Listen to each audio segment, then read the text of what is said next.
Avec la nostalgie des 60s, la fiction grand public s'empare depuis quelques années du gourou mystique. Depuis mai dernier, la chaîne NBC diffuse la série Aquarius. Le personnage de Manson y est traqué par un policier interprété par David Duchovny. Look at it. It's an electric snake. It wants me. You. Us. The whole world. Charles Manson est toujours incarcéré en Californie. À 80 ans, il continue à attirer l'attention sur lui et ses idées. Il a par exemple créé un site internet à toi, comme Air, Trees, Water, Animals, ou Air, Arbres, Eau et Animaux. Il s'y présente comme un prisonnier politique en guerre contre l'industrie polluante américaine. Vous ne pouvez pas arrêter la guerre, mais vous pouvez changer d'ennemi. Faites la guerre au problème. Le problème, c'est la pollution. Mais ce n'est pas seulement le dangereux charisme de Charles Manson qui a fait sa célébrité.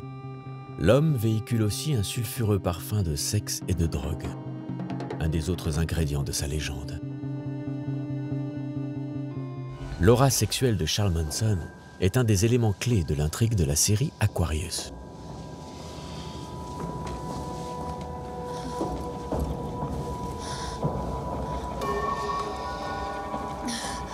I love them. You love me. They love you. I love you, sweet baby girl. It's all love. D'une certaine façon, Manson représente la part sombre de la révolution sexuelle qui a ébranlé les années 60.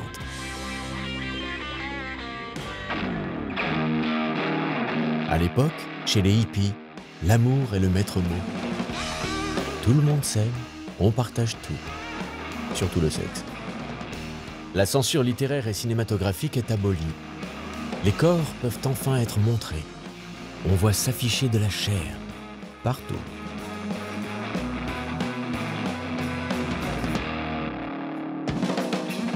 Pour cette nouvelle génération, ça a été des portes qui s'ouvraient, enfin des carcans qui explosaient. Et voilà, et tout le monde voulait baiser avec tout le monde. Et on pouvait le faire. Et en plus, la pilule arrivait. Enfin, il y avait des moyens de contraception.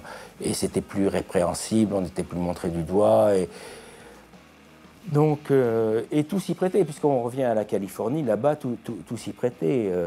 L'amour libre, les aventures, le sexe.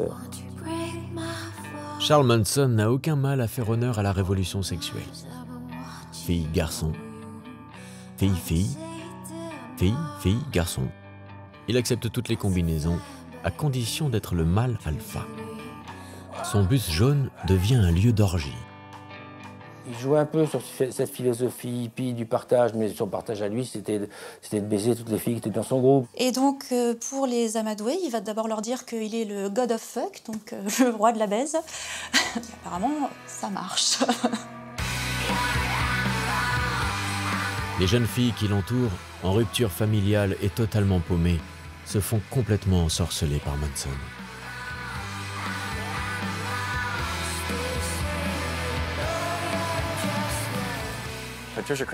Patricia Krenwinkel avait fugué. Elle avait un petit problème de pilosité. Bon, vous voyez, elle a 19 ans, à peine sortie de la puberté, ses parents étaient divorcés, c'était un cas désespéré. Elle était en 1000 morceaux. Et quand Charles Manson l'a vue, il lui a dit « Tu es la plus belle femme que j'ai jamais vue de ma vie. Viens vivre avec moi. » Et il lui a fait l'amour. Évidemment, elle allait le suivre. Mais le légendaire pouvoir de séduction de Manson a tout de même été bien aidé par une substance qui fait voir la vie en couleur, le LSD.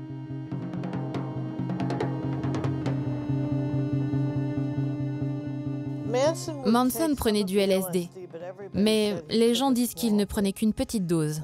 Il donnait des doses plus fortes à ses fidèles. Il voulait juste que les autres voient qu'il n'avait pas de problème avec ça. Si le LSD a été créé à l'origine pour soigner la dépression en 1943, ses effets hallucinogènes en ont fait rapidement une des drogues les plus consommées dans les années 60. David Smith a fondé la Haight-Ashbury Free Clinic en 1967 à San Francisco. Il y a régulièrement soigné des membres de la famille. Pendant le Summer of Love, le LSD se vendait avec une facilité déconcertante juste en bas de chez lui.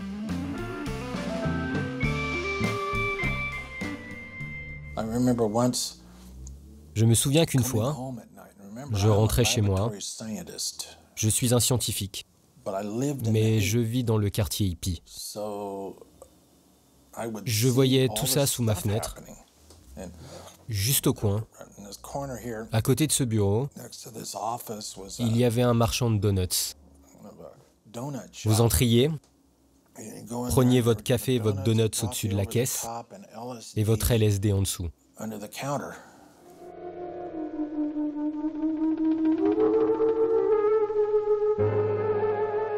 put the hot dog up to my mouth and somebody started screaming.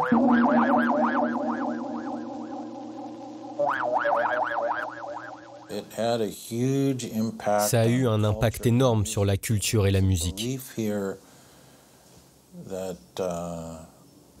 Il se disait que ça changeait la façon de percevoir le son et la musique.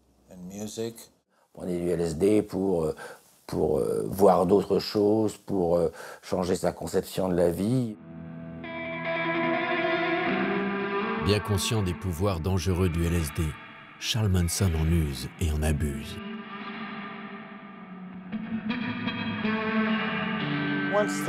Une fois qu'elles étaient gaga, il tenait ses séances avec ceux qui étaient drogués.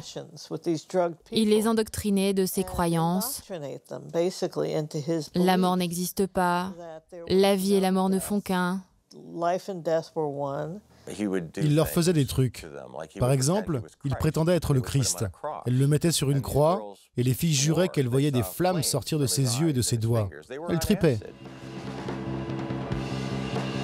Toute la journée, toute la nuit, pendant des jours, des semaines. Les filles de Manson sont en plein trip. Totalement soumises aux gourous qui leur distribuent leur dose, elles sont réduites à de simples objets sexuels. La femme n'avait aucune valeur, elle était sur Terre pour s'occuper des hommes, c'est-à-dire les nourrir, les chérir, satisfaire leurs besoins sexuels. Voilà. Et en fait, elles n'avaient aucune valeur à part le fait qu'elles étaient la somme de tous les hommes qu'elles avaient croisés. Donc leur père en premier, leurs amants, voilà. Bon, elles étaient clairement à la recherche de repères et à la recherche d'un père.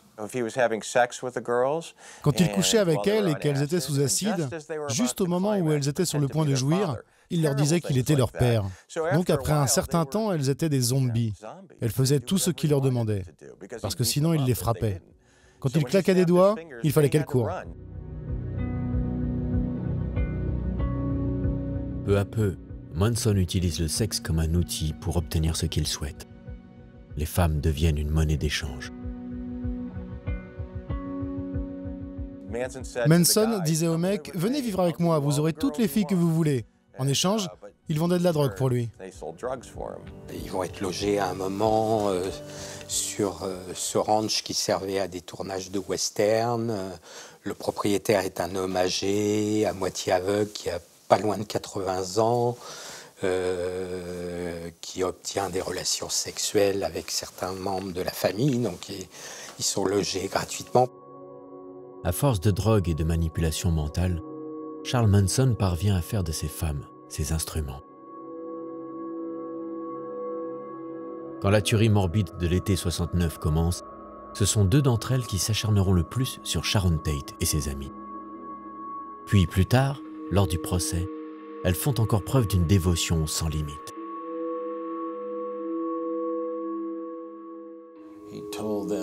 Il leur disait de chanter quand il était à la barre. Elles chantaient, elles répétaient ces mots.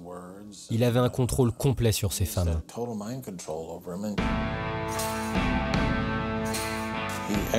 Il s'est gravé le X, elles ont fait pareil. Elles faisaient tout ce que lui faisait. C'est en partie cet amour inconditionnel qui va contribuer à forger son image de séducteur tout-puissant aux yeux du public. Même en prison, son pouvoir continue à agir. Pendant près de 40 ans, il a été le détenu américain qui a reçu le plus de courriers parfumés. il devient presque, au travers de l'horreur de ses crimes, une personnalité mythologique. Il y a aussi le fait qu'il continue, encore maintenant, à avoir des adeptes. Il reçoit des milliers de lettres tous les ans, à 95% écrites par des femmes.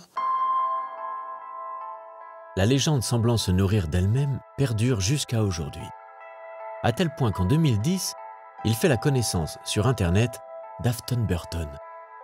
Charles Manson a alors 76 ans, elle en a 22 et ressemble étrangement aux filles de la famille.